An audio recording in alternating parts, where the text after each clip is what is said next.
Okay, so in this video, I'm sharing my number one tip in street photography for beginners.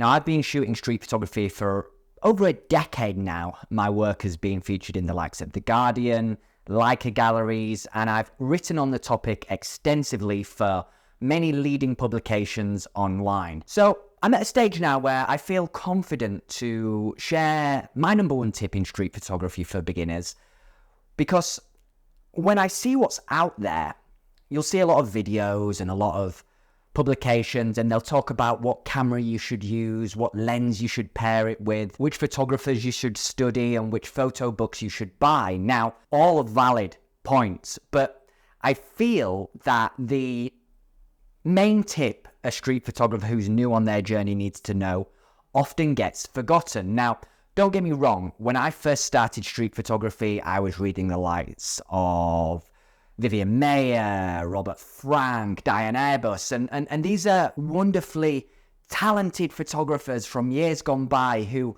can offer so much teaching in the work that they create.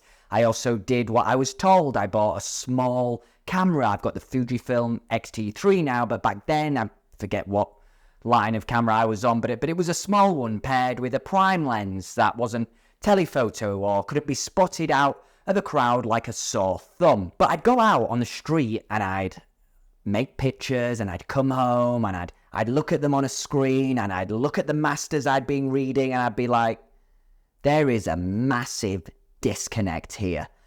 And of course there was. No way were my images ever going to be as good as those that had made it to a level and generated a level of success through being expert street photographers. So my number one tip is, when you first get started, be patient, because it's not going to be an overnight success. Winogrand, Airbus, Robert Frank, Vivian Maier, Henri Cartier-Bresson, they weren't just out on the street for the first time making the famous iconic images that we all get to enjoy today.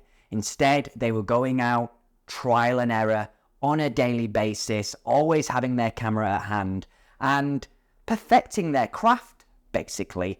So that's what you need to do. You need to accept that getting better at street photography isn't about what you study or what camera you use.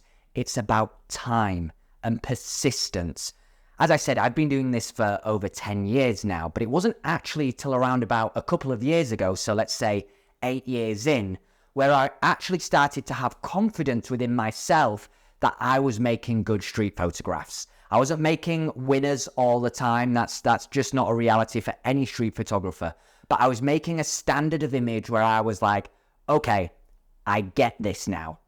And what I see all too often in street photography is people do the studying, they buy the gear, and then they realize that images aren't at the same standard as those that they want to be at, and they give up. They put their camera on their shelf, they start doing other things, and it's a sad thing to see, because if you had that realism, that acceptance that it is going to take time, then the hardship of not making good street photographs would be so much easier to manage, And it also gives you an opportunity to see if street photography is for you.